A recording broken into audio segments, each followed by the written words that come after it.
kita membaca dengan kitab suci dari Keluaran pasal ke-20 ayat yang ke-5. Jangan sujud menyembah kepada atau beribadah kepadanya, sebab aku Tuhan Allahmu adalah Allah yang cemburu, yang membalaskan kesalahan bapa kepada anak-anaknya, kepada keturunan yang ketiga dan keempat dari orang-orang yang membenci aku.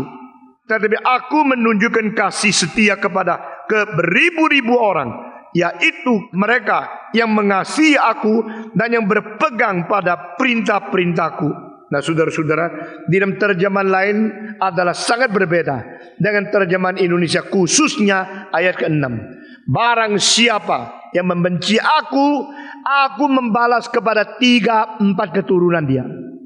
Dan bagi siapa yang mencintai aku memberi belas kasihan kepada 1000 keturunannya, beribu-ribu keturunannya, bukan ribu-ribu orang. Dari sini perbandingan antara keturunan yang diberkati oleh Tuhan. Barang siapa yang membenci aku membalas kepada keturunannya sampai ke 3-4 generasi. Tapi bagi mereka yang memelihara firman-Ku, yang mencintai aku memberikan belas kasihan kepada keturunannya sampai ribuan generasi. Itu artinya, sebelum itu dia mengatakan, jangan engkau bersembah sujud kepada patung, jangan engkau berhala yang lain, jangan engkau pergi menyembah akan semua berhala-berhala, karena aku adalah Allah yang cemburu. Kita membaca lagi dari 2 Korintus pasal ke-11. Alangkah baiknya jika kamu sabar terhadap kebodohanku yang kecil itu. Memang kamu sabar terhadap aku. Atau terjemahan lain, saya mau engkau toleran kepada kebodohanku, dan aku tahu engkau sudah senantiasa bertoleransi kepada hal ini kepada saya. Ayat kedua, sebab aku cemburu kepada kamu dengan cemburu ilahi, karena aku telah mempertunangkan kamu kepada satu laki-laki untuk membawa kamu sebagai perawan suci kepada Kristus. Tetapi aku takut kalau pikiran kamu disesatkan dari kesetiaan kamu yang sejati kepada Kristus, sama seperti Hawa diperdayakan oleh ular itu dengan kelicikannya. Kita membaca bersama-sama ayat kedua, 1, 2, 3. Sebab aku cemburu kepada kamu dengan cemburu ilahi, karena aku telah mempertunangkan kamu kepada satu laki-laki untuk membawa kamu sebagai perawan suci kepada Kristus. Mari kita berdoa sekali lagi. Berkatilah pagi ini sebagaimana Tuhan sudah memberkati kami pada waktu-waktu yang lampau. Dengan firman-Mu Engkau telah mengisi kebutuhan, memberikan kecukupan daripada jiwa kami yang aus akan kebenaran. Dari minggu ke minggu, dari bulan ke bulan, dari tahun ke tahun, Tuhan bertakhta dan Tuhan berkata-kata kepada kami. Sekarang kami datang kepadamu menanti firman-Mu. Kami bersembah sujud kepadamu. Kami mengaku dengan segala kebodohan kami. Kami sangat memerlukan bijaksana, kekuatan dan firman Tuhan yang benar untuk membenarkan hidup kami, untuk membawa kami kembali kepada hidup yang sesuai dengan kehendak Tuhan. Pakailah waktu ini untuk membentuk hidup kami masing-masing. Pakailah hamba-Mu yang hina untuk menyampaikan isi hati Tuhan. Pakailah kami untuk menerima kebenaran Tuhan dan boleh menyerahkan diri menjadi satu saluran yang hidup untuk memberkati orang lain juga. Karena itulah sebabnya kami hidup, untuk memuliakan Tuhan. Itulah sebabnya kami dicipta untuk menjadi saksi-Mu. Dengar doa kami yang kami panjatkan dalam nama Yesus Kristus, penebus dan juru selamat kami yang hidup. Amin. Di dalam 10 hukum, Tuhan minta manusia berjalan di dalam kebenaran dan jangan berdosa. Di dalam 10 hukum, Tuhan memberikan petunjuk bagaimana manusia harus beribadah kepada Tuhan. Nah, harus mengasihi sesama manusia. Di dalam 10 hukum, kita dibatas jangan Karena ini menjadi satu lingkup di mana kebebasan kita diatur, kebebasan kita dikontrol, kebebasan kita diselidiki oleh Tuhan. Pagar-pagar itu adalah seperti lampu merah yang membawa kita ke dalam keamanan, seperti lampu merah yang beritahu waktunya kita mesti rem karena bahaya di depan. Tetapi heran, di 10 hukum Tuhan tidak mau manusia berdosa. Dia justru mengatakan, aku adalah Allah yang cemburu. Atau di dalam bahasa Inggris, God of jealous. Saya adalah Tuhan yang iri. Nah, di sini bahasa Inggris pakai istilah sama dengan iri hati punya istilah itu. Tetapi di bahasa Indonesia, bahasa Tionghoa memakai istilah yang begitu berbeda. Cemburu. Saya sangat senang dengan bahasa Indonesia istilah cemburu. Dan bahasa Tionghoa iri, tetapi ditambah dengan kesesatan, kejahatan. Aku adalah Allah yang marah kepada orang yang menyeleweng. Aku adalah orang yang marah kepada mereka yang sesat. Aku adalah orang yang marah, Tuhan yang marah kepada orang yang berselingkuh. Itu artinya, was ji xie de Sangdi. Ji itu merupakan seperti iri. Xie itu adalah penyelewengan, kesesatan, ketidakberesan. Aku adalah Allah yang hatinya panas, hatinya begitu sedih dan begitu marah terhadap mereka yang tidak beres. Nah, saudara-saudara, inilah salah satu sifat ilahi yang jarang kita dengar, jarang kita khotbahkan, jarang kita pikirkan. Tetapi Alkitab mencatat seperti itu. Allah kita mempunyai sesuatu emosi. Nah, emosi itu lain dengan Allah-Allah yang lain. Allah-Allah yang lain sebenarnya bukan Allah. Allah yang sejati tidak mau kita pergi menyembah yang lain. Saudara-saudara, orang mengatakan, bukankah agama Kristen hanya merupakan semacam paksaan kebudayaan dari bangsa tertentu untuk merubah konsep dan mental kebudayaan bangsa yang lain? Bukankah kita harus saling menghormati bangsa-bangsa dan kebudayaan-kebudayaan yang berbeda?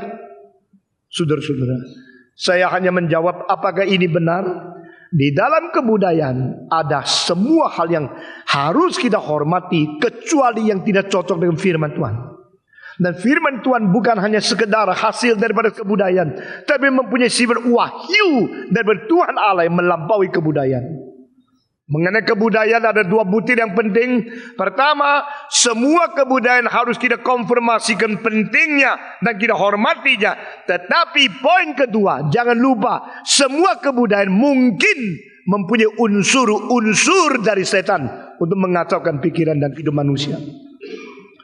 Itu sebab firman Tuhan harus mempunyai tugas, harus menjalankan sesuatu manfaat yang besar, yaitu mengkoreksi, mentransformasi kebudayaan. Lalu saya berkata kepada mereka, jikalau 2 tambah 3 itu boleh dikatakan 8, boleh dikatakan 7, boleh dikatakan 10, boleh dikatakan 235, boleh dikatakan 0, dan kita harus menghormati semua jawaban. Itu tidak beres. Jikalau 2 tambah 3 adalah 8, dan 8 menganggap diri benar, lalu dia menghina orang yang mengatakan 2 tambah 3 itu adalah 7. Lalu dia mengatakan, engkau tidak benar, aku benar, 2 tambah 3 adalah 8. Lalu yang 7 mengatakan, bagaimana bisa begini? 2 tambah 3 bukan 8, tapi adalah 7. Semua menganggap diri benar, semua menganggap diri sudah mendapat jawaban. Itu agama. Itu yang persis apa yang dikatakan di dalam Yesaya pasal 53 ayat ke-6. Kita semua seperti domba, dan sudah masing-masing jalan tersesat di dalam perjalanan diri sendiri. All we like sheep, we have gone astray. Kita sudah sesat pada jalan sendiri. Everyone turn into his own way. Kalau begini berarti tidak ada kebenaran. Yang ada adalah jawaban. Dan jawaban tidak perlu sinkron. Engkau mempunyai jawabanmu sendiri, saya mempunyai jawabanku sendiri, dia mempunyai jawaban dia sendiri. Masing-masing mempunyai jawaban yang berbeda. Dan itulah keadaan kebudayaan. Tapi saudara-saudara, agama dan kebudayaan hanya 2 aspek pencetusan potensi yang diciptakan manusia dalam diri hidup orang yang disebut menurut peta teladan Allah. Pada waktu kita menemukan nilai, sistem nilai hidup yang eksternal, itu menjadi dasar daripada kebudayaan. Waktu kita menemukan satu sistem moral daripada internal, itu disebut sebagai satu unsur daripada agama. Dan kebudayaan dan agama sama-sama mengatur, menguasai, memberikan pengarahan kepada seluruh hidup kita sebagai manusia, di dalam atau di luar. Orang yang beragama mempunyai konsep nilai. Orang yang mempunyai kebudayaan mempunyai sistem nilai. Dan sistem nilai daripada agama dan kebudayaan menjadikan orang itu tidak sama dengan orang barbar. Orang-orang barbar, mereka sewenang-wenang, sebebas mungkin berbuat segala kejahatan tanpa diikat oleh dalil apapun. Tetapi agama tidak memperbolehkan, kebudayaan tidak memperbolehkan. Lalu ini membentuk bangsa. Semua bangsa mempunyai agama atau mempunyai kebudayaan dianggap paling baik. Apakah penginjilan berarti memaksakan kebudayaan dari seluruh bangsa untuk menjadi kontrol kepada bangsa yang lain? Bukankah ini menjadi sangat mudah dipakai, diperalat oleh imperialisme untuk menyerang akan negara lain? Memang melalui peperangan 1 dan 2, dunia mulai belajar harus demokrasi. Ini adalah kebudayaan barat yang sudah mencapai terlebih dahulu akan pengertian hak asasi rakyat, yang akhirnya secara side effect tidak tentu harus sebagai motivasi utama atau motivasi aslinya untuk mempengaruhi seluruh dunia. Dan ini menjadi satu berkat negara-negara Kristen memberikan hadiah kepada negara-negara bukan Kristen. Sampai abad ke-21 kita melihat begitu banyak negara yang bukan agama Kristen masih hidup dalam keadaan menginjak-injak hak asasi manusia. Saya tidak berarti kalau negara sudah Kristen pasti paling baik, tapi dia lebih dahulu sadar harus menghormati manusia yang dicipta menurut peta dan teladan Allah. Karena peta dan teladan Allah itu sebagai sesuatu dasar manusia itu mempunyai harkat, mempunyai keanggunan, mempunyai nilai, mempunyai pribadi yang harus dihargai bahkan oleh raja atau pemerintah. Kita kembali kepada pikiran tadi. Kalau 8 mengatakan saya yang benar, 7 tidak benar. 7 mengatakan saya benar, 8 tidak benar. 2 mengatakan saya benar, 8 dan 7 tidak benar. 230 mengatakan saya benar, kamu semua tidak benar. 0 mengatakan saya yang benar, saya paling rendah hati karena 0 kok. Kamu semua terlalu sombong. Lalu pada waktu semua orang bilang yang lain salah, ada satu yang datang mengatakan, akulah satu-satu yang benar, kamu semua salah. Loh, ulangi kesombongan kita. Kan tadi kita semua sombong seperti ini, kamu berani begini. Siapa sih kamu? Yang jawab mengatakan, I am Mr. 5. Siapa dia? 5. 2 tambah 3 berapa? 5. Lalu di antara jawaban itu ada satu yang berani mengatakan, saya betul, engkau semua salah. Apakah dia tidak berhak mengatakan itu? Dia berhak, asal dia itu kebenaran. Kalau dia adalah satu-satu yang benar, lalu dia mengatakan yang lain salah, dia berhak. Nah inilah yang harus kita percaya, harus kita pegang. Ini apologetika saya. Saudara-saudara, di dalam apologetika saya, itu kebenaran itu sendiri berhak otoritas. Kebenaran itu sendiri berhak diktator. Kebenaran itu sendiri berhak menghakimi, lalu menjalankan sesuatu keputusan. Engkau semua salah. Saudara-saudara, 2 tambah 3 itu 5. 2 tambah 3 itu bukan 7, bukan 8, bukan 20, bukan 2, bukan 0, bukan 230, bukan angka yang lain. Cuma satu angka yang boleh mengatakan aku benar, engkau semua salah. Angka apa? 5. Mr. 5. The number 5 is the only one. He has the authority to deny all other answers. Dia ada satu-satunya jawaban yang berhak untuk memveto, untuk menghakimi, untuk mengadili semua jawaban yang lain. Itulah Alkitab.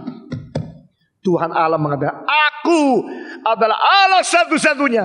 Di luar aku tidak ada Allah yang lain. Dia berhak karena memang dia itu Allah. Semua ilah-ilah yang dibikin oleh manusia bukan ilah, bukan Allah. Semua agama-agama yang berasal dari produksi manusia, bukan dari wahyu Tuhan Allah. Dan yang menganggap diri sudah menerima wahyu dari Tuhan pun harus dicek apakah betul dia menerima wahyu. Kalau demikian, ini memaksakan satu kemuliaan kepada bangsa yang lain, tidak. Saya bilang tidak. Ini memperkenalkan kebenaran kepada bangsa-bangsa. Saudara-saudara. Nah, pada waktu Friedrich Nietzsche, seorang filosof Jerman yang pada mudanya selalu pakai kitab suci, pakai jubah, kelihatan seperti pendeta main-main di tengah-tengah keluarga dan familinya. Tapi waktu dia sudah umur 20 lebih, mulai melawan Alkitab, melawan kitab suci, melawan gereja, melawan kekristenan, melawan orang-orang yang beriman kepada Tuhan Yesus, menjadi salah seorang antikris yang paling besar dalam filosof. Friedrich Nietzsche justru dia menghina ini. Dia mengatakan apa? Pada satu hari Allah-Allah dari semua agama bermusyawarah di surga. Waktu mereka bermusyawarah, berkonferensi, di tengah-tengah sambil ngomong-ngomong, di antara Allah-Allah ada satu yang paling sombong. Allah-Allah ada yang lebih rendah hati, ada yang lebih sombong. Dan paling sombong itu berdiri dan berkata, akulah Allah satu-satunya. Di luar aku tidak ada Allah yang lain. Setelah dia memproklamasikan ini, yang lain tidak setuju. Ini sekarang saya memerlukan orang yang berotak ya. Karena ini filsafat barat yang mempengaruhi sampai barat menjadi sekularisme. Begitu banyak melawan Kristen karena Nietzsche. Pada waktu Allah itu mengaku diri paling hebat. Yang lain bukan Allah. Saya satu-satunya Allah. Setelah dia memproklamirkan itu, yang lain yang tidak setuju semua ketawa.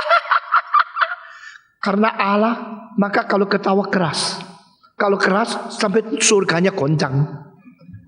Menurut syair dari Das Usbuk Zarathustra dari Friedrich Nietzsche, dia terus mengatakan Allah ketawa, mentertawakan Allah yang sombong. Mentertawakan yang mengatakan dia sendiri yang Allah. Akibatnya seluruh alas daripada surga itu goncang. Sampai akhirnya terus goncang dan habis-habis. Makin lama goncang. Semua Allah yang ketawa mati semua. Itu namanya God is dead. Di situ dia menyinggung. Dia di situ berusaha untuk menyindir agama Kristen, agama yang sombong. Hanya Allah orang di dalam kitab suci orang Kristen berani mengatakan akulah Allah yang sejati. Tidak ada Allah di luar saya. Nah ini mengakibatkan orang yang ada sudahlah tidak usah bicara. Semua Allah sama lah. Semua agama sama. Saya tanya, semua agama sama? Jawab. Semua Allah sama? Tidak ada Allah kecuali satu. Satu saja mencipta, menebus, memelihara, menghakimi seluruhnya adalah dari Dia. Saudara-saudara, saya lihat manusia seperti domba tersesat. Masing-masing berjalan, dia jalan sendiri. Charles Spurgeon mengatakan, mengapa kita mengatakan kita seperti domba? Kenapa dia tidak kata kita seperti kucing? Kenapa tidak tulis kita seperti sapi? Kenapa tidak tulis kita seperti anjing? Kenapa tidak tulis seperti kuda, seperti domba? Spurgeon mengatakan, karena domba paling goblok kalau pulang rumah sendiri. Anjing kucing dilempar kemana saja dia bisa pulang, hanya cium bekas kencingnya dia sendiri pulang. Saudara-saudara, coba buang anjing, ditaruh di mana? Nah sebentar lagi dia pulang ke rumah. Sebelum kau sampai dia sudah tunggu di rumah, ekor goyang-goyang. Anjing ngerti arah. Dan yang paling ngerti arah itu apa? Domba. Makanya kita seperti domba. Tidak salah Alkitab. Kita semua ini domba. Ini tahun-tahun domba. Yang show domba lebih bodoh lagi arahnya. Kita sudah seperti domba, show domba lagi. Tapi Tuhan sangat mencintai domba-domba. Jadi yang show domba dapat hiburan juga. Saudara-saudara, tidak tahu arah, tidak tahu pulang. Saudara-saudara, dan pada waktu Tuhan menegur bangsa Israel dengan kebodohan arah, dia memakai Yesaya mengatakan, sapi pun pulang ke kandang, tetapi domba bangsaku tidak tahu akan jalan kembali kepada aku.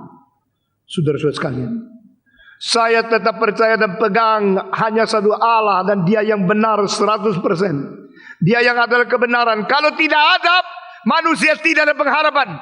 Manusia tidak tahu harus kemana. Manusia tidak mungkin mempunyai otoritas. Manusia tidak mempunyai pegangan. Manusia tidak mempunyai fondasi. Manusia tidak prinsip, tidak moral, tidak etika, tidak hukum, tidak segala sesuatu. Saudara-saudara, dan Allah ini mengatakan, aku Allah yang cemburu. Aku tidak boleh engkau menyembah patung-patung. Hei, anggota GRI masih pergi cari ahli nujun, masih pergi ke gunung, engkau masih pergi cari dukun-dukun. Bertobatlah kamu, kembali ke Tuhan, karena Allah kita adalah Allah yang cemburu. Nah, kalau Allah itu mempunyai sifat cemburu, apakah Allah juga berdosa? Tidak. Karena ini merupakan sesuatu emosi yang menguasai, membawa kita kembali kepada kebenaran. Saudara-saudara, maka saya percaya emosi itu, cemburu itu penting sekali. Cemburu berlainan dengan iri hati. Saudara-saudara, kalau iri hati mempunyai unsur-unsur dosa, cemburu adalah mempunyai unsur-unsur membasmi dosa. Kalau iri hati mempunyai sesuatu unsur-unsur egoisme, justru cemburu melawan egoisme. Saudara-saudara, cemburu mungkin lebih gampang dimengerti oleh perempuan jikalau suamimu lere perempuan yang lain. Nah, engkau langsung ngerti, oh gitu tak? Saudara-saudara, engkau melihat suamimu, kau lihat, terus lihat situ, dilihat, oh ada cewek yang cantik di situ.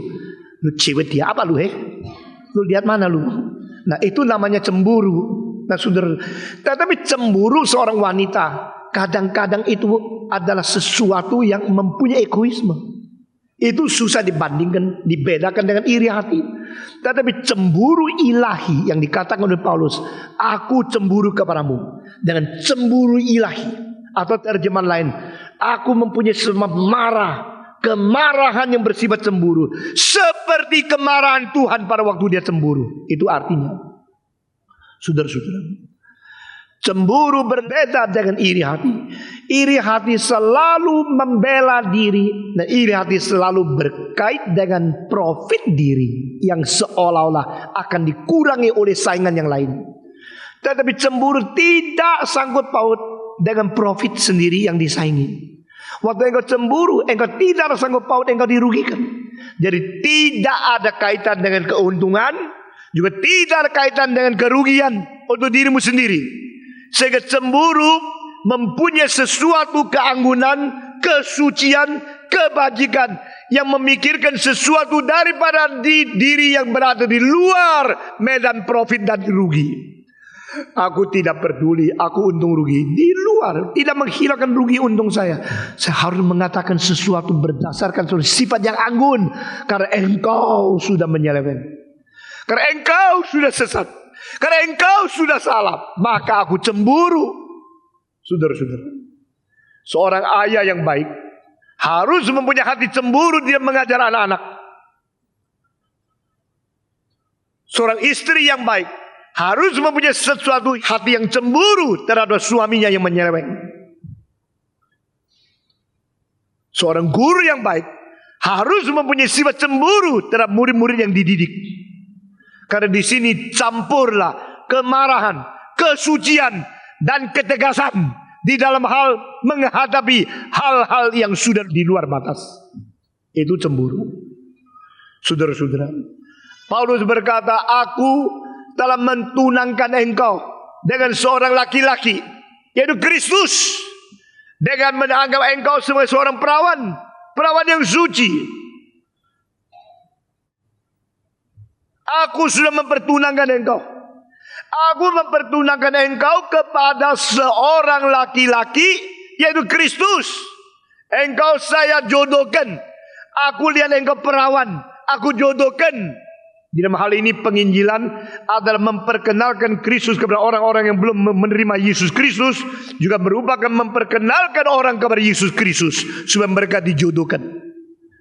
Di sini mengakibatkan kasih antara Kristus dengan jemaat, kasih antara orang yang ditebus dengan Tuhan penebus, dengan sesuatu kasih emosi yang suci. Orang yang mengabari Injil mengharapkan mereka boleh bersatu. Engkau akan dicintai oleh Kristus, mau tidak? Aku jodohkan engkau dari seperti mak complang. Tak kenalkan ya. Ada sesuatu pria yang ganteng luar biasa, yang baik sekali, yang betul berkorban, cinta luar biasa. Maukah? Mau. Siapa dia? Kristus. Kalau engkau sudah mengenal dia, engkau bersatu dengan dia, dia akan cinta engkau sampai selama-lamanya. Itu penginjilan. Penginjilan membawa manusia kenal cinta Kristus, membawa manusia kembali bersatu dengan Kristus. Itu penginjilan. Tetapi setelah saya jodohkan, jangan kau menyeleweng. Setelah saya jodohkan engkau dengan Kristus, Kristus yang begitu suci dan begitu sungguh-sungguh mencintai engkau, jangan engkau membuat dia kecewa. Bagaimana? Engkau jangan bercabang hati lagi. Itu artinya. Saudara-saudara, setiap orang mempunyai kisah kasihnya sendiri. Setiap orang mempunyai cerita pacaran dia sendiri. Saya punya mama termasuk salah satu wanita yang paling agung. Bukan karena dia mama saya maka saya mengatakan begini. Karena di sejarah Tiongkok selama 200 lebih tahun sejarah gereja, tidak ada seorang yang memberikan 5 anak laki-laki menjadi hamba Tuhan. Dia adalah yang pertama. Kalau engkau mau menyaingi keluarga saya, silakan lahir anak sebanyak mungkin. Lalu 5 jadi pendeta, baru you bisa menang. 5 anak laki-laki di antara 7 laki-laki jadi pendeta. Yang memecahkan rekor mama saya. Dia dari setiap hari pagi 1 jam berlutut berdoa baca kitab suci, suaranya kita dengar sampai waktu kita bangun. Dia janda umur 33 dan dia nikah 17 tahun. Berarti umur 16 setengah dia sudah nikah. Dan waktu itu dia masih sekolah. Waktu dia pulang dari rumah, begitu lihat rumah kok banyak hadiah luar biasa banyaknya. Kaleng-kaleng apa-apa, wah dia banyak. Lalu dia masuk, dia hanya salaman dengan beberapa tamu. Sudah masuk, lalu kakak perempuan yaitu saya yang lebih tua bilang sama dia, mati lu. Kenapa mati gua? Hari ini nasibmu ditetapkan. Apa maksudnya nasibmu ditetapkan? Di antara 3 yang datang, 1 itu suamimu. Cilaka. Saya harus dipaksa nikah. Nah itu mama saya. Sekarang bocor keluarga saya sedikit sama kamu. Tuh dia ngintip dari belakang pintu, yang mana ini? Karena dia tadi masuk lihat orang tua semua. Jadi gua didikain sama orang tua ya. Dia berumur 16. Lalu dia lihat-lihat dari pintu. Itu 3 itu ada yang umur 50 lebih. Ada yang umur 40 lebih. Yang mana ini ya? Akhirnya yang paling muda yang dijodohkan sama dia, umurnya 37, 38. Yang baru kematian istri 1,5 tahun atau 2 tahun yang lalu. Sekarang orang kenalkan dia kepada mama saya. Bukan karena dia kenal, karena papa mamanya. Nah, mak saya sama engkong saya dan pihak perempuan ini sangat heran sekali. Cuma 3 anak perempuan, 1 suruh bahasa Tionghoa, 1 suruh bahasa itu apa itu? Sekolah bahasa Belanda, 1 lagi suruh sekolah bahasa kalau tidak salah itu Inggris atau apa. Dan ini 3 anak mama saya dapat giliran sekolah Belanda. Jadi seluruh hidupnya Holland Spreken. Mama saya itu sekolah Belanda. Sampai pada umur 16 disuruh nikah. Terus dia nangis tengah mati. Nangis, saya tidak boleh sekolah lagi. Saya suruh nikah sama antara 1 di antara 3 itu. Dia ketakutan kalau dapat yang 50 lebih itu gimana. Wah, dia sedih luar biasa. Akhirnya waktu nikah baru tahu yang 37 itu masih lumayan dia bilang. Tapi bedanya hampir 22 tahun. Papa saya lebih tua 22 tahun dari mama saya. Masih umur belasan tahun sudah nikah di Jogja itu. Sesudah itu dibawa pulang ke Tiongkok, lahir semua anak. Lalu papa saya mati waktu saya umur 3. Mama saya bawa semua anak kembali ke Indonesia. Itu ceritanya. Dijodohkan. Orang tua kuno menjodohkan anak selalu menjodohkan sesuai dengan standar orang tua. Bukan peduli akan apa perasaanmu. Engkau sayang enggak? Enggak. Engkau kenal enggak? Enggak. Engkau suka mukanya enggak? Enggak. Kenapa nikah sama dia? Dijodohkan. Saudara-saudara, Orang tua selalu menjodohkan anaknya karena standar orang tua sendiri. Mungkin karena ini adalah orang yang baik sekali, dan ini orang yang tidak kenal, betul-betul sanggup memelihara anak perempuan saya ini. Karena karakternya bisa dipercaya. Karena orang yang sungguh-sungguh baik, maka dipercayakan. Tapi anak itu tidak tahu. Anak itu tidak kenal. Anak belum pernah bergaul. Tetapi orang tua mempunyai otoritas nikah. Ya nikah. Saudara-saudara. Kadang-kadang orang tua mengatakan ini kaya. Kalau engkau dapat orang kaya, itulah bahagia. Saudara-saudara. Kadang-kadang orang tua hutang sama orang lain. Akhirnya tidak bisa bayar-bayar pakai anak. Saudara-saudara. Tetapi Paulus di sini mengatakan, saya menjodohkan kamu. Saya menjodohkan kamu dengan pertunangan engkau dengan Kristus. Tidak salah. Karena Kristus betul-betul yang paling baik, yang paling cinta, yang paling suci, yang paling indah, yang paling adil. Dan aku menjodohkan engkau dengan seorang laki-laki, yaitu Kristus. Supaya kamu yang menjadi perawan ini harus setia kepada dia, suci. Nah saudara-saudara, jodoh yang terbaik, menjodohkan cara terbaik ada memperkenalkan manusia dengan Kristus. Ini yang dikerjakan oleh Paulus. Aku telah menjodohkan engkau dengan Kristus. Engkau perawan, engkau suci, dan engkau bisa menjaga kesucianmu karena engkau sudah ada jodoh. Jikalau seorang perawan sudah ada jodoh, masih main-main sama laki-laki yang lain, itu adalah perawan yang bodoh sekali. Jika engkau sudah mempunyai seorang jodoh yang begitu baik, setialah kepadanya. Itu artinya. Tetapi aku sekarang melihat engkau tidak beres. Matamu lere-lere. Saya melihat engkau bergaul dengan laki yang lain. Saya lihat engkau sering keluar malam. Saya lihat engkau tawa-ketawa tidak suci seperti perempuan Sunda. Maka aku marah. Nah ini namanya cemburu ilahi. Saudara-saudara sekalian, cemburu ilahi harus ada pada hamba Tuhan. Kalau dia tidak, dia bukan hamba Tuhan. Cemburu ilahi harus ada pada semua orang Kristen. Kalau tidak, dia tidak mungkin bersaksi dan memelihara kesucian di hadapan Tuhan. Cemburu yang baik seperti ini perlu sekali. Saudara-saudara, apakah engkau melihat anakmu menyeleweng, berjudi, melacur, segala kejahatan? Tidak apa-apa, itu kebebasanmu nak. Itu hak asasi manusia. Papamu sudah belajar di abad modern ini. Saya harus menghargai engkau. Tidak. Tapi engkau harus tahu kemarahan itu dari ayahmu yang betul-betul mau engkau baik. Itu engkau harus menghormati, harus menghargai. Saudara-saudara, banyak orang tua tidak mengerti cemburu ilahi, tidak mengerti kesucian di dalam kemarahan Tuhan.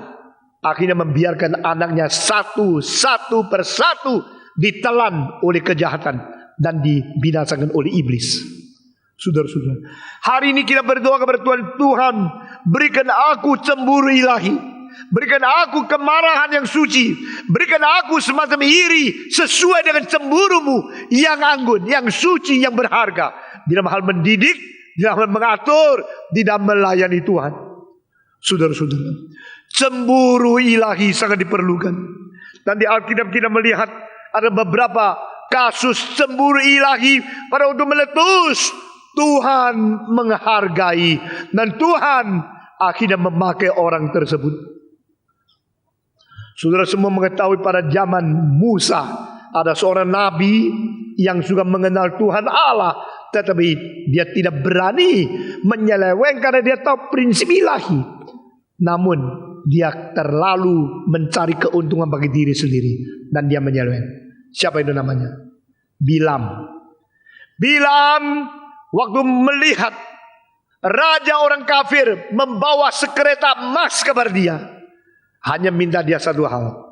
Engkau seorang nabi, aku memberikan suapan satu kereta emas. Minta engkau coba kutuk Bani Israel. Saya tidak senang bangsa ini. Bangsa ini mengganggu saya. Coba kutuk mereka. Kutuk kamu kan demi nama Allah, demi Yehova. Engkau mempunyai kuasa, engkau nabinya. Kutuklah dia. Saudara-saudara, bedanya Musa sama Bilam apa? Musa Nabi Yehova yang melayani bangsa Yehova, yang berada di wadah Yehova. Tetapi Bilam Nabi yang memakai nama Yehova, tapi tidak melayani di wadah yang disediakan oleh Tuhan. Dia melayani di luar. Akhirnya orang luar mengatakan sekarang kutuk. Silakan kutuk Israel. Kalau engkau kutuk, saya kasih seluruh kereta emas ini, uang, harta kepada engkau menjadi milikmu. Mana boleh. Saudara-saudara, semua pembesar-pembesaran suka uang. Kecuali mereka yang betul-betul cinta Tuhan. Tetapi cinta uang kalau sekaligus tidak melanggar hukum, itu terima suapan lebih enak. Kalau menerima suapan tapi melanggar hukum, besok ada susahnya sendiri, ada ekornya. Jadi sini kita melihat ada dua macam. Satu macam melanggar hukum sambil menerima uang banyak, atau tidak melanggar hukum, menerima uang, tidak usah kasih kwitansi. Itu paling baik. Kalau tidak ada kwitansi, tidak ada buktinya kan. Mana bisa membuktikan saya terima suap? Tidak, saya tidak kasih kwitansi, tidak ada tanda tangan. Saya hanya menerima begitu saja. Nah, dari zaman ke zaman ada orang seperti begini. Oke, yuk coba kutuk saja. Engkau doa dalam nama Allah, saya mengkutuk engkau Israel, Musa, Aaron, Miriam dan semua pembesar, semua rakyat semua dikutuk demi nama Allah. Nama Allah itu sangat berkuasa. Oh, si Miriam yang tidak bisa. Bolehkah aku mengkutuk bangsa yang dipilih Tuhan? Bolehkah aku mengkutuk bangsa Tuhan? Tidak bisa. Hei, pergilah engkau, emasmu, keretamu, semua uangmu bawa pulang, saya tidak mau. Kedua kali lebih banyak dibawa. Nah, orang-orang ini mempunyai presupposisi kalau seseorang melihat uang lebih banyak pasti goncang dia. Mungkin dia tidak mau karena uang kurang banyak. Ditambah lagi, ditambah lagi. 3 kalinya semua ditolak. Sudah ditolak sama Bilaam. Akhirnya Bilaam pakai satu cara. Saya kalau kutuk saya berdosa.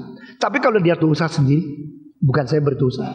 Maka dia memakai cara untuk menjerumuskan seluruh Bani Israel ke dalam perzinahan.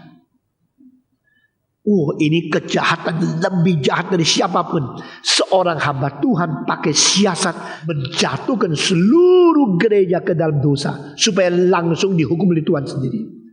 Kalau Bani Israel akhirnya dihukum oleh Tuhan karena dia sendiri berdosa, bukan saya kok. Saya cuma pasang pagar-pagar. Saya cuma kasih kesempatan sehingga mereka melacur. Kalau mereka sudah berzina, seluruh bangsa melacur, seluruhnya akan dihukum oleh Tuhan. Setelah dihukum oleh Tuhan, nah saya akan bilang sama Bilaam, cara saya tidak mengutuk, tapi mereka sudah terkutuk. Sekarang uang kasih saya. Tuhan tahu jahatnya seorang yang namanya Nabi Tuhan, yang mempunyai jahat menghancurkan atau mengharapkan bangsa Tuhan hancur. Saudara-saudara, saya mau melihat Bani Israel hancur asal saya kaya.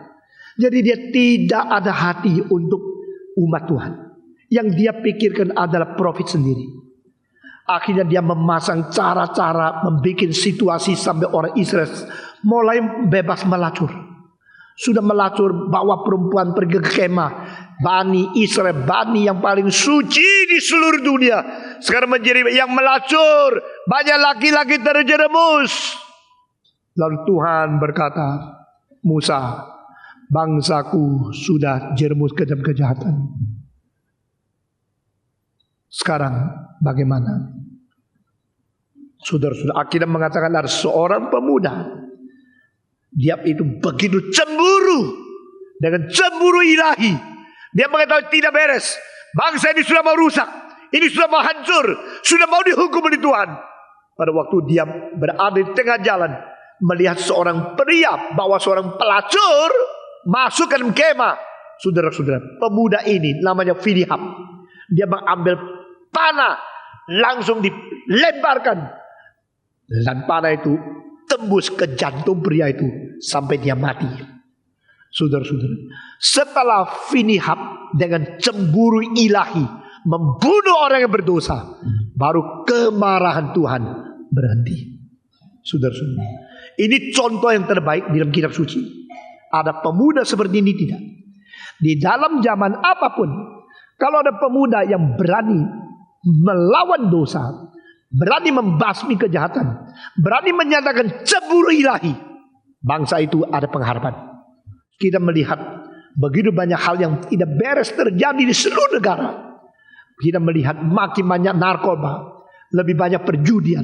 Saudara-saudara, jikalau di dalam pemerintah tidak ada orang yang membasmi, tidak orang berani mengatakan sesuatu, maka negara ini akan makin lama makin merosot sampai akhirnya dibuang oleh Tuhan. Tetapi kalau ada orang seperti ini, mungkin dia dibuang oleh orang lain dan dianggap musuh daripada pemerintah juga. Ini kesulitan manusia. Zaman terus merosot seperti ini. Dan Tuhan pakai Finihab yang memberikan panah menusuk ke dalam jantung orang berjahat. Di situ Tuhan berhentikan penyakit yang menular. Tuhan berhentikan kemarahannya. Dan sekali lagi menyayangi akan umatnya. Saudara-saudara, singkirkanlah segala kejahatan dari hatimu. Singkirkan segala kejahatan dari gereja. Singkirlah segala sesuatu supaya kita boleh terus diberkati dan dipakai oleh Tuhan. Kita memerlukan emosi yang ini, cemburu ilahi. Saudara-saudara, bukan saja demikian, kita melihat kali kedua kasus dan contoh yang baik pada waktu orang Israel menyembah berhala. Pada orang Israel berdangsa-dangsa berfoya-foya sampai menyembah patung dibikin daripada lembu emas itu. Musa turun daripada gunung Horeb melihat keadaan demikian. Dia mengatakan, ini suara apa? Yang mengikuti dia mengatakan, ini adalah suara biasa. Tidak bisa. Aku telah mendengar suara yang tidak beres. Orang di sekitar Musa tidak sepeka Musa. Meskipun mereka lebih muda, mereka tidak mempunyai kerohanian yang sensitif, bisa membedakan suara yang jahat dan suara yang biasa. Musa waktu turun melihat mereka sedang menyembah berhala, menyembah patung, berdangsa-dangsa, berbuat segala macam kejahatan di situ. Musa marah dan melemparkan kedua batu loh yang mencatat 10 hukum yang ditulis oleh tangan Tuhan Allah sendiri. Hancurkan batu itu. Kemarahan manusia paling besar adalah kali ini, sehingga yang ditulis oleh Tuhan Allah pun dipecahkan. Jikalau saya sekarang merobek surat daripada presiden, itu bukan sesuatu pelanggaran yang kurang ajar luar biasa. Surat tulisan presiden pun saya robek. Sama seperti kita boleh mengerti, Musa memecahkan batu yang di atasnya tercantum tulisan 10 hukum oleh tangan Tuhan Allah sendiri. Tapi herannya, Tuhan Allah tidak marah. Waktu Musa marah seperti ini, waktu Musa memecahkan kedua batu itu, Tuhan Allah tidak marah. Siapa itu? Siapa engkau? Musa. Itu batu ada tulisan saya sendiri. Kenapa engkau memecahkan? Allah tidak marah. Kenapa? Saya heran. Kenapa Allah tidak marah? Begitu penting dua batu loh yang dipecahkan. Dia tidak mengakibatkan Allah marah. Karena dia sedang marah serta Tuhan Allah. Dia sedang marah sesuai dengan kemarahan Tuhan. Pada waktu Allah mengasihi manusia, banyak orang mau menjadi pendeta, menyatakan cinta kasih, mengutarakan berita kasih. Tetapi pada waktu Allah marah kepada seluruh bangsa, tidak ada orang mau menjadi hambanya. Karena kalau marahin orang lain, itu bikin sendiri susah, bikin hubungan tidak baik, bikin orang benci sama kita. Buat apa? Jadi kalau Allah mau memakai kita menjadi saluran kasih, kita semua mau, oh Tuhan, saya mau menjadi hambamu. Pada waktu Tuhan mau memakai orang untuk menjadi saluran cemburu ilahi, kemarahan yang suci, jarang orang mau mulutnya dipakai oleh Tuhan. Itu sebab Tuhan sangat memakai Yohanes Pembaptis. Tuhan sangat memakai Paulus. Tuhan sangat memakai John Sung. Tuhan sangat memakai akan Charles Finney. Tuhan sangat memakai akan John Wesley. Mereka adalah orang berani marah. Marah bersifat marah ilahi. Saudara-saudara. Tetapi apa yang menjadi korban? Korban dari Yohanes Pembaptis, kepala dipenggal. Korban daripada John Wesley, 1000 kali dia khotbah 1 tahun. Sampai capeknya luar biasa. Korban daripada John Sung, umur 43 mati kanker tulang. Saudara-saudara, karena terlalu lelah, terlalu giat bekerja bagi Tuhan, mereka menyatakan kemarahan ilahi pada zamannya. Mereka berani menegur dosa, bukan hanya memberikan penghiburan, memberikan counseling saja. Bertobatlah kamu, karena Allah itu suci adanya. Setiap zaman perlu ada orang yang mempunyai cemburu ilahi, kemarahan suci, keberanian menyatakan dosa untuk membalikkan bangsa dan generasi itu kembali kepada Tuhan. Saudara-saudara sekalian, dan Musa pada waktu itu mengatakan, siapa memfihak Tuhan, bunuhlah saudaramu. Oh, 10 hukum baru tulis, baru diberikan mengatakan jangan membunuh. Tapi sekarang Musa yang memberikan 10 hukum, dipecahkan dulu kedua itu, lalu mengatakan bunuhlah saudaramu. Masakan Musa yang memberikan 10 hukum yang di dalamnya isi tidak boleh membunuh, sekarang memerintahkan orang membunuh? Pendeta kok pelin-pelan ya, kok banyak kok lain-lainnya. Kita kadang-kadang tidak ngerti sesungguhnya rencana Allah yang jauh lebih tinggi dari rencana manusia. Kita hanya mau pakai istilah-istilah yang pernah diucapkan oleh pendeta untuk mengikat pendeta. Musa menghancurkan kedua loh itu batu. Lalu Musa mengatakan bunuhlah saudaramu. Oh, bukan ini pelanggaran, bukan ini berlainan dengan kehendak Allah, bukan Allah tidak boleh manusia membunuh. Justru terbalik, saatnya ini adalah perintah Tuhan dengan cemburu ilahi dan kesucian dari kemarahan. Bunuhlah saudaramu. Waktu itu hanya satu suku yang berani keluar. Mereka keluarkan pesta membunuh saudara-saudaranya yang berzina, yang berfoya-foya, yang menyembah patung. Saudara-saudara, jikalau hari itu tidak dilakukan hal itu, hari ini tidak ada 10 hukum yang sungguh-sungguh mengatakan janganlah engkau menyembah patung dan berhala, karena aku Allahmu adalah Allah yang penuh dengan cemburu. Saudara-saudara, the monotheistic faith, monotheistic worship, the monotheistic system of religion bisa terus menerus sampai hari ini, karena hari itu Tuhan menyatakan kemarahan. Dan akhirnya pada waktu selesai, sudah bubar, dihitung mayat yang dibunuh 3.000. Itulah waktu hari turunnya Taurat. Waktu Taurat diturunkan ke dunia, 3.000 orang yang mati. Waktu Roh Kudus turun ke dunia, 3.000 orang yang dibaptiskan, yang diselamatkan. Inilah perjanjian lama dan perjanjian baru. Hukuman Tuhan itu sangat diperlukan. Jikalau tidak ada sibilis, jikalau tidak ada penyakit kelamin sampai 500 tahun panjangnya, manusia tidak menghormati akan kesucian seks. Tuhan biarin, tunggu sampai 500 tahun baru boleh ditemukan penisilin untuk mengobati. Saudara-saudara, lalu sesudah penisilin mengobati, manusia melampiaskan nafsu lagi, sembarangan main dengan pelacur, main dengan banyak perempuan. Apakah Tuhan tidak tahu? Tuhan membiarkan AIDS datang lagi. Sekarang belum ditemukan. Apakah AIDS itu akan baru mendapatkan pengobatannya setelah 500 tahun? Cilaka. Saudara-saudara, semua yang mengatakan jangan perang, hatinya baik. Mereka menganggap damai itu lebih baik. Tetapi kalau membiarkan hal-hal ini terjadi, dan di dalam 10 tahun kemudian cacar akan kembali. Cacar kalau kembali melanda seluruh dunia, itu penyakit yang sudah dikontrol, satu-satunya dikontrol oleh sejarah medis, akan lepas lagi. Dan mungkin beberapa negara ada. Bedanya adalah negara-negara yang mengerti kontrol diri, ada negara yang tidak mengerti kontrol diri. Kita berada di ambang pintu kebahayaan luar biasa. Tapi apakah itu memang diizinkan Tuhan untuk menjadi sesuatu kemarahan cemburu ilahi untuk menghukum manusia? Saya tidak tahu. Saudara-saudara sekalian, kasus yang kita lihat, Musa mengatakan bunuhlah saudaramu, dan 3.000 orang dibunuh. Kemarahan Tuhan baru berhenti, karena Tuhan adalah Tuhan yang cemburu. Kasus yang ketiga kita lihat adalah Elihu. Elihu adalah seorang muda yang dengar terus perdebatan antara 3 kawan dari Ayub dengan Ayub. Pada waktu mereka berdebat, saya tidak tahu berapa lama, 3 kawan itu begitu simpati. Mereka duduk di sebelah Ayub 7 hari 7 malam mendampingi dia tanpa mengatakan satu kalimat.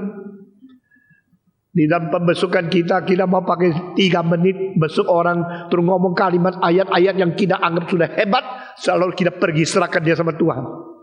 Tapi kadang-kadang apa yang kita kerjakan tidak mampan, tidak ada gunanya. Sedangkan ketiga kawan daripada Ayub, mereka tidak ngomong, mereka membesuk Ayub terus duduk di situ 7 hari 7 malam tidak bicara satu. Melihat seluruh tubuh Ayub, kawan mereka yang akrab, berbisul dari kepala sampai kaki. Mereka tercengang, tidak bisa ngomong, hanya memikirkan kalau terjadi pada saya bagaimana. Mereka cuma tahunya di situ, coba mereka tahu di situ simpati, belas kasihan, tapi tidak bisa ngomong. Lambat laun 1 hari, 2 hari, 3 hari, 8 hari, 9 hari, 10 hari, sudah biasa melihat dia garu-garu. Sekarang mulai bilang, lu pasti dosa lu telah bermaka dihukum. Mulai debat. Simpati manusia sangat terbatas. Simpatos manusia terbatas.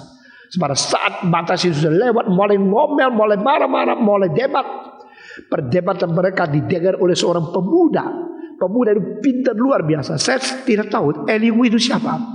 Tapi Elihu seolah-olah salah satu orang yang paling berbijaksana di sejarah. Sebab setelah 3 orang berdebat dengan Ayub, selesai. Tuhan marah sama 3 orang itu. Tuhan juga marah kepada Ayub, dianggap bodoh. Tetapi tidak ada satu kalimat dari Tuhan yang mencela Elihu. Coba baca. Ini bikin saya tercengang. Siapa Elihu? Apakah dia malaikat yang berbentuk manusia antropomorfi? Apakah dia seorang nabi yang tidak tercantum di peristiwa yang lain? Tidak tahu. Tapi dia adalah seorang yang begitu berani marah kepada 3 orang itu. Seolah-olah dia adalah Tuhan Allah. Seolah-olah dia mengerti lebih banyak dari orang-orang tua yang berpengalaman begitu banyak. Ayub tidak benar. Ketika orang itu tidak benar, engkau semua tidak benar. Aku sudah lama mendengar, tunggu. Adakah kalimat berbijaksana keluar dari bibir mulut orang-orang tua ini? Akhirnya saya tidak menemukan. Itu sebab sekarang saya baru bicara. Dia mempunyai etika yang sangat baik. Dia tunggu sampai orang tua selesai bicara semua. Dengar baik-baik. Karena kelemahan anak muda, belum dengar selesai sudah cerewet. Baru belajar sedikit, sudah kritik. Banyak pemuda-pemudi baru selesai dapat satu gelar teologi. Sudah ini salah, itu salah. Saudara-saudara, dengar dulu, belajar dulu, selesaikan semua dulu. Kalau engkau memang lebih hebat, Tuhan akan pakai engkau. Tapi ada waktunya, tunggu. Elihu mengatakan kalimat bagi saya ini kasus ketiga. Cemburu ilahi dikeluarkan dari mulut yang bertanggung jawab. Dan semua kalimat yang ditulis itu dicantum di dalam Alkitab sebagai salah satu yang diizinkan Tuhan menjadi sebagian daripada yang diwahyukan kepada manusia. Saudara-saudara, kasus yang keempat, anak Allah sendiri, yaitu Yesus Kristus berada di dalam dunia. Dia masuk ke dalam bait Allah. Dia dengan cambuk, dia usir keluar. Ini bukan sarang daripada penyamun. Ini adalah bait Tuhan Allah.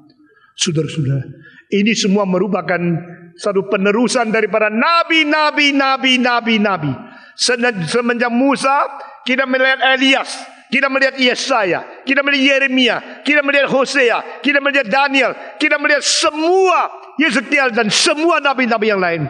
Mereka mempunyai cemburu ilahi untuk memecut, untuk mendidik, mendisiplin anak-anak Tuhan supaya jangan menyeleweng, supaya hidup suci, supaya kembali berada di jalur yang benar.